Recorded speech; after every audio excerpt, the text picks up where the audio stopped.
Queridos hermanos, queridas hermanas, reciban un saludo de paz en nuestro Señor Jesucristo. Estoy muy agradecida con Dios porque me regala la vida, me regala la salud para poder compartir con ustedes, me regala la fortaleza para poder estar aquí compartiendo la palabra de Dios y doy gracias a Dios por ello, porque a pesar de las dificultades de enfermedad que he atravesado, Dios ha sido bueno conmigo y Él me ha sostenido con su mano de poder, de misericordia y de sanidad, y en sus benditas manos estoy. Muchas gracias a Dios porque nos da la oportunidad también de reflexionar en su palabra. Gracias a nuestro hermano pastor Edwin Balseca, que el Señor lo bendiga porque Él, con todo su entusiasmo y acompañado de su amada esposa, coordinan este ministerio de Edificados en la Palabra, y doy muchas gracias a Dios por la vida de ellos. Estamos entrando en este tema tan interesante, estudiando el Evangelio de Mateo, eclesiástico y didáctico, en la 17ª semana, con el subtema la última semana del Mesías, su afirmación desafiada y rechazada. Y el tema de hoy que corresponde es la gran pregunta sobre el gran mandamiento, un estudio del amor. Domingo 11 de mayo. Jesús acaba de confrontar a los saduceos, logrando silenciarlos y eliminarlos. Los 3 intentos por desacreditar a Jesús habían fallado, pero ellos seguirán en su intento por desacreditarlo para no tener en cuenta que ellos también podían perder ese poder y esa hegemonía. Les invito a que abran su Biblia y que podamos leer este texto que se encuentra en Mateo capítulo 22, del verso 34 al 40. Pero antes quiero que me acompañen, por favor, mis hermanos y hermanas, a orar a nuestro Dios y poner en manos de Él este estudio. Bendito Padre Celestial que moras en los cielos, gracias Señor te damos porque tú nos das la oportunidad nuevamente de escudriñar tu bendita palabra. Porque Padre nos das el entendimiento, nos das de tu Espíritu Santo, Padre, y por eso estamos muy agradecidas por tu bondad, por tu poder, tu misericordia, que son nuevas cada mañana, Señor. En tus benditas manos ponemos este estudio, Señor. Danos la sabiduría para entender lo que tú quieres decirnos a través de tu bendita palabra. En tus manos nos depositamos y en tus manos deposito a cada oyente que está detrás de su dispositivo escuchando este audio, Señor. Bendícelos, guíalos en tu camino, sé con ellos y hazlos también reflexionar como a mí también, Señor, lo haces. Gracias por tu palabra, en el nombre de Cristo Jesús. Amén. Muy bien, queridos hermanos y hermanas, hemos puesto en manos de Dios este estudio de su bendita palabra y ahora vamos a darle la lectura que le comentaba acerca de el Evangelio de Mateo capítulo 22. A partir del verso 34 dice de la siguiente forma: Los fariseos se reunieron al oír que Jesús había hecho callar a los saduceos. Uno de ellos, experto en la ley, le tendió una trampa con esta pregunta: Maestro, ¿cuál es el mandamiento más importante de la ley? Ama al Señor tu Dios con todo tu corazón, con toda tu alma y con toda tu mente, respondió Jesús. Este es el primero y el más importante de los mandamientos. El segundo se parece a este: ama a tu prójimo como a ti mismo. De estos dos, dice el versículo 40, de estos 2 mandamientos dependen toda la ley y los profetas. Amén. Un poderoso mensaje encontramos aquí, cómo los fariseos se juntan, se reúnen. Dice, complotaron, ¿verdad? O sea, hacen una especie de complot en contra de Jesús. en esos versículos del 34 al 36. Y Jesús dice, primero, ama a Dios, dicen estos versículos del 37 al 38. Segundo, ama a tu prójimo, verso 39. Y conclusión, el amor incluye y abarca todos los mandamientos, el verso 40. Esas son las 4 partes que vamos a estar estudiando y yo los invito que podamos pues dejar que Dios nos guíe con esta palabra y que escuchemos atentamente lo que Él nos quiere decir. Muy bien, ustedes saben que en este capítulo 22, fíjense que Jesús pues ya había sorteado diferentes trampas, porque así lo dice la Biblia, así lo escribe el escritor de los evangelios, como trampas que le tendían. Querían hacerlo caer en algo para acusarlo, porque los fariseos, los principales de la sinagoga, ese era su objetivo principal. Que cayera, que dijera algo mal para poder acusarlo y llevarlo ante Pilato, a quien tendrían que llevarlo para darle muerte, porque ese era su fin. Pero Jesús, en su infinita sabiduría, les contesta sabiamente y ya varias ocasiones los deja pues silenciados. Eso es lo que vemos previamente. Jesús, como les decía, acaba de encontrarse con su tercer grupo de desafiantes oponentes, los saduceos. Los había silenciado y eliminado. Los fariseos, religiosos estrictos de aquel día, oyeron del nuevo triunfo de Cristo sobre sus adversarios. Y en la mente de ellos había aumentado la amenaza a la seguridad de ellos. Los 3 intentos por desacreditar a Cristo habían fallado. Estaban convencidos que de alguna manera tenían que desacreditarlo ante el pueblo, a efecto de romper el control que tenía sobre él mismo. Había una posibilidad muy real de que el pueblo siguiera proclamándolo como Mesías y que se sublevase contra autoridades romanas. Ese era su miedo. Por supuesto, la responsabilidad de semejante acción caería sobre ellos como los líderes religiosos que eran. En consecuencia, serían reemplazados como cuerpo gobernante del Sanedrín, perdiendo su posición, autoridad y estima y sustento. ¿Se fijan cómo los intereses personales mueven a este grupo de líderes religiosos para estar en contra de quien a todas luces demostraba ser el Mesías? Pero como su ego, como su interés por permanecer en el poder los deja cegados. Cierra sus oídos a las enseñanzas de Jesús, cierra sus ojos a los grandes milagros que nuestro Señor Jesucristo estaba haciendo en la tierra.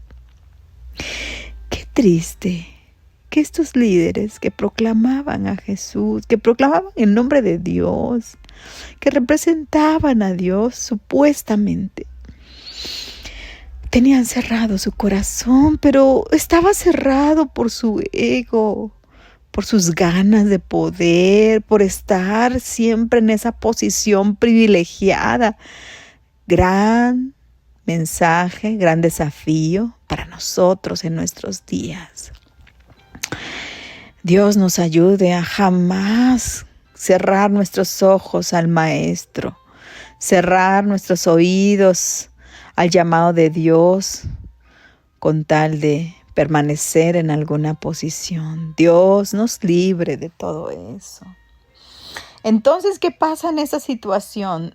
Estas personas, líderes religiosas, se reúnen para planear un nuevo complot. O sea, no se quedan quietos, ellos siguen viendo qué más van a hacer y lo hacen en conjunto. Hasta ellos mismos que no se llevaban bien, a lo mejor que tenían desacuerdos, ahí pues encuentran la unidad, pero para algo malo. Esta vez lo hicieron con un enfoque diferente. En las últimas horas habían desafiado a Cristo, acercándose como cuerpo de interlocutores. Ahora escogieron de entre ellos a uno por ser el más brillante y versado en la ley.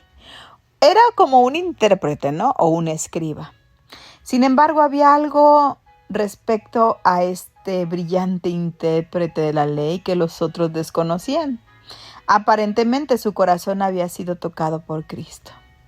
Hay dos indicios que permiten suponer esto. Primero, porque Marcos nos dice que ese hombre había presenciado la disputa de Cristo con los saduceos en Marcos 12:28 y había percibido que Cristo les había respondido bien.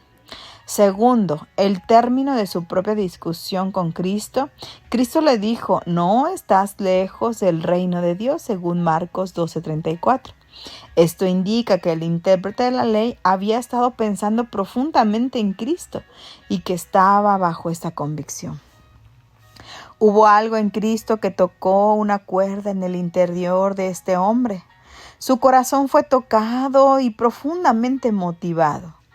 Es cierto, fue designado por el cuerpo oficial para desafiar a Cristo, pero el espíritu, la sabiduría, la conciencia de sí mismo, autoridad o alguna otra cosa en Cristo lo había tocado personalmente, como Cristo contestaba a los saduceos.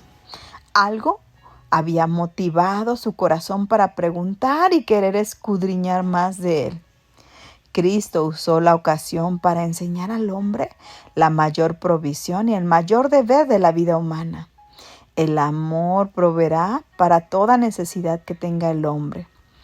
Por eso el amor es el principal deber del hombre. Y es lo que vemos en esta situación, que estas personas religiosas, los fariseos, se juntan como contra Jesús. Y la palabra ellos parece indicar que los fariseos y los saduceos se reúnen. Cuando los fariseos oyeron que aquellos habían sido silenciados o eliminados por Cristo, se reúnen en el concilio para determinar el siguiente paso. Como ven, se ponen de acuerdo. Estos intérpretes de la ley era pues una profesión de laicos vinculada al estudio, la enseñanza, la interpretación y aplicación de las cuestiones prácticas de la ley judía. Eran un grupo especial dentro de la profesión comúnmente ejercida por los escribas. Ambos funcionaban en la corte y en las sinagogas. Aparentemente se ocupaban más del estudio y la interpretación de la ley. Ahora, fíjense bien, cuando le hacen la pregunta a Jesús, ¿se acuerda lo que leímos en este capítulo 22? ¿Qué es lo que les dice? ¿Cuál es la pregunta? ¿Qué es lo que le dice el intérprete de la ley cuando dice, maestro, cuál es el gran mandamiento en la ley? Según el verso 36. Note la pregunta. A lo largo de los años, los maestros judíos habían establecido 600 mandamientos. O sea, le estaban preguntando cuál de todos estos mandamientos, de estos 600, es el más importante. Ninguna persona podía guardarlos a todos estos mandamientos. De modo que frecuentemente se preguntaban y discutían sobre qué mandamiento o mandamientos debían cumplirse primero o debían cumplirse totalmente. ¿Cuáles eran más importantes y cuáles no? ¿Es posible o no condonar la desobediencia de algunos?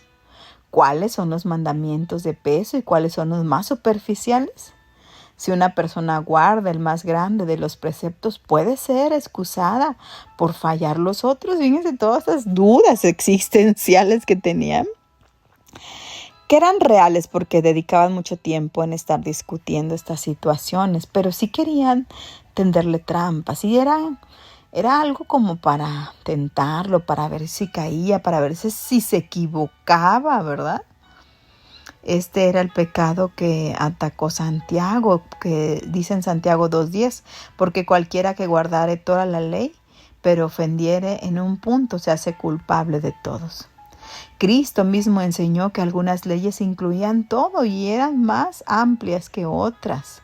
Según Mateo 23:23, ¡ay de vosotros, escribas y fariseos hipócritas, porque diezmáis la menta y el eneldo y el comino, y dejáis lo más importante de la ley, la justicia, la misericordia y la fe! Esto era necesario hacer sin dejar de hacer aquello. Amén, dice la palabra de Dios. Entonces, los fariseos trataban de poner al pueblo en contra de Jesús. El pueblo tenía diferentes opiniones en cuanto al mandamiento más grande. Algunos creían que tenía que ver con la circuncisión, por ejemplo, con los sacrificios, otros con el día de reposo. Los fariseos esperaban que Cristo, al expresar su opinión, perturbara a aquella gente que era de opinión diferente a la suya. Y de esa manera, pues, perdería seguidores. Existía la posibilidad cierta de que una persona, al expresar su opinión, aparentemente reduciría el peso de otros mandamientos, pues, muy importantes. En eso consistía la trampa que le estaban poniendo. Todos los mandamientos de Dios son importantes, igualmente de importantes. Uno es primero y de mayor peso porque incluye y abarca a los otros. Y esto significa varias cosas. Podemos pensar en términos de mandamientos supremos y de mandamientos menores, que si guardamos los supremos no tenemos que prestar atención a los menores. Podemos pensar que si quebrantamos los mandamientos menores podemos ser excusados, pero estos son pensamientos equivocados. Dice Santiago 2:10, porque cualquiera que guardare toda la ley pero ofendiere en un punto, se hace culpable de todos, como ya lo leíamos. El simple hecho de negar importancia a algún mandamiento no significa que no sean importantes. Nuestra incredulidad y negación no invalida la ley, ni una sola. Ellas aún nos condenan. Cada ley nos condena con toda la fuerza de su sentencia, nuestra eventual violación. Nos condena sin importar el escaso valor que le asignemos. Esto es un engaño común del hombre, que la incredulidad invalide algo o le hace ineficaz. Una persona piensa, si niego algo, si lo ignoro, si me rehúso a aceptarlo, si lo quito de mi mente, ya no existirá más, ya no ocurrirá. Muchas personas tratan de esta manera la palabra de Dios y algunos mandamientos, especialmente si desean algún placer sensual o estimulante. Demasiadas personas conforman su religión y sus principios, sus creencias y sus leyes que obedecen a su conducta y quieren tener el derecho de hacer lo que les place, de manera que ajustan todas las cosas a sus deseos, incluyendo sus principios. Qué interesante cómo es que puede utilizarse, ¿verdad? Para, pues como los mismos fariseos, que todo esto lo utilizaban para su propia conveniencia. Y cuando Jesús habla acerca del mandamiento, primero dice amar a Dios. ¿Cuál es el gran mandamiento de la ley? Y la respuesta de Cristo fue poderosa. Le abre los ojos a las personas que viven en una religión hecha por hombres. Amar a Dios, dice, amar al Señor tu Dios. Ama a Dios como tu propio Dios. La palabra indica una relación personal, no una relación distante. Dios no es impersonal. A lo lejos, en algún sitio del espacio distante y alejado, Dios es personal, tan cercano a nosotros y debemos estar involucrados con Él sobre la base de esa relación personal. Amar a Dios es un acto vivo y activo, no muerto e inactivo. Por eso debemos mantener una relación personal con Dios, una relación viva y activa. Amar con todo nuestro ser. Cristo es lo que nos llama con 3 partes, el corazón, el alma y la mente. Y fíjese que esto me recuerda al pasaje de Éxodo, donde Moisés hablaba frente a Faraón y le decía, déjanos ir a adorar a Dios, permite que que mi pueblo salga, porque lo tenía en esclavitud Faraón. ¿Y qué dice Faraón? Después de varias cosas que pasaron, plagas, finalmente dice, bueno, salgan, pero solamente salgan los hombres. Mujeres y niños se quedan aquí. Y dice, no, tenemos que ir todos, no solamente unos cuantos, todos con sus familias. Y es lo que a veces el enemigo trata de hacer, que no adoremos a Dios en la familia, sino solamente a veces va la mamá y los hijos se quedan, como Faraón lo pretendía. Incluso también cuando Moisés le vuelve a decir, cuando él ya se convence y le dice, bueno, vayan, salgan con sus hijos y sus mujeres, pero no se lleven sus ovejas, no se lleven sus pertenencias, déjenlas aquí. Eso se los prohíbo. Y Moisés le dice, no, tenemos que salir a adorar a Dios con nuestras pertenencias, con todo lo que tenemos, nuestras ovejas, nuestro ganado, porque también es de Dios. Fíjese cómo es el enemigo, que dice, bueno, adórale a Dios, pero adórale poquito, pero no con todo. Y a veces hasta cierra nuestro corazón, nuestra mano, y cuando queremos ayudar, cuando nos piden apoyo en la congregación para ayudar en algún proyecto material, económico, decimos, no, esto es para mí, esto no lo voy a dejar, esto no quiero dejarlo, es que esto yo lo compré para mí, ¿no? Y es lo que hacía Faraón, que decía, bueno, ve a adorar, pero no te lleves tus cosas. Hermanos, hermanas, tengamos cuidado con eso. Si queremos adorar a Dios, hagámoslo con todas nuestras fuerzas, como dice este gran mandamiento. Tus fuerzas, ¿cuáles son tus fuerzas? El fruto de tu trabajo, sí, tus bienes materiales. Dedícalo a Dios. No cierres tu mano, tu corazón, porque así hacía Faraón con el pueblo de Israel. Y es lo que dice Jesús, ámalo con todas sus fuerzas. Ese es un gran mandamiento. El verdadero amor es entrega y lealtad. Y es muy significativo porque le amamos a Dios, porque es creador y sustentador de la vida, es el salvador y redentor de nuestras almas, es el Señor y dueño de nuestras vidas. Una relación de amor implica darse y rendirse uno mismo, el impulso de darse, de rendirse. Debemos amar a Dios de tal manera que entregamos y rendimos a Él con toda nuestra mente, nuestros pensamientos, con nuestras fuerzas, nuestros recursos, nuestro corazón, nuestros sentimientos. Tenga cuidado, hermano, hermana, con esto. Que Dios nos ayude a que realmente practiquemos este gran mandamiento. Pero también el segundo, como dice, amarás también a tu prójimo como a ti mismo.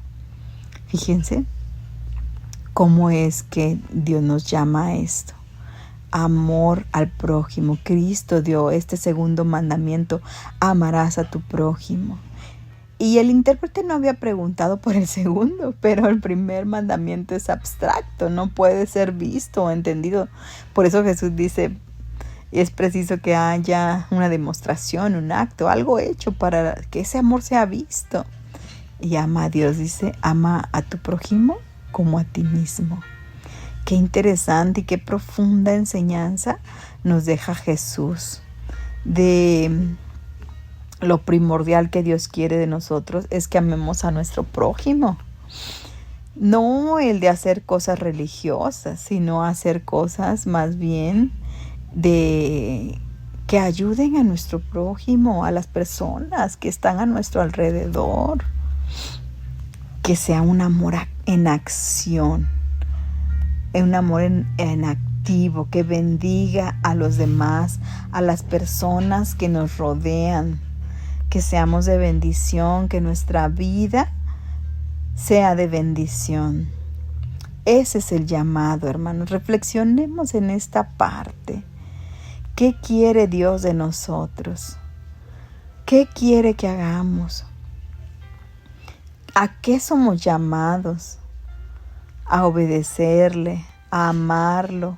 Pero como él decía, el amor a nuestro prójimo es un mandamiento, no es una opción. Si el mandamiento no es obedecido, Dios dice, pues nos acusa de quebrantar su ley. dice, ¿quién es nuestro prójimo? Pudieran decirse, ¿verdad? Y también se lo preguntaron a Jesús y Jesús responde. El prójimo es el que muestra misericordia, cualquiera que necesita misericordia. Y ese es nuestro prójimo. Practiquemos el amor, como dice su palabra de nuestro Padre. El amor es sufrido, es benigno, el amor no tiene envidia, no es jactancioso, no se envanece. El amor no hace nada indebido, no busca lo suyo, no se irrita, no es rencoroso, no piensa mal, no se goza de la injusticia. El amor todo lo sufre, todo lo cree, todo lo espera, todo lo soporta. Dios nos ayude a poner en práctica su palabra, a cumplir esta ley que dice, Cristo dice que el amor incluye y abarca todos los mandamientos. Y ese es la expresión de la ley y los profetas, que es lo que Dios nos manda. Y Cristo nos lo enseña a través de esta gran enseñanza. Cumplamos el propósito de Dios. Cumplamos lo que hemos sido llamados, lo que hemos sido llamadas. Y que nuestro Señor Jesucristo nos siga guiando y nos siga fortaleciendo en cada una de nuestras acciones y nuestras actividades. Ese es mi deseo, que esta palabra sea de bendición para cada uno de ustedes, que esta palabra la lleve en su corazón, que sea de aliento y que cada día recuerde lo que Dios la ha llamado, lo que Dios los ha llamado, a amarlo a Él y amar a su prójimo. Y también extender su reino por medio de acciones de bendición, que bendigan a los demás. Deseo, hermanos, que llevemos esta palabra en nuestro corazón y la pongamos en práctica. Les saludo con mucho gusto y les abrazo desde acá en la distancia, desde Saltillo, Coahuila. Mi nombre es Fabiola Fuente Ramírez y reciban un saludo de paz en nuestro Señor Jesucristo. Dios los bendiga. Paz a todos y a todas. Bendiciones.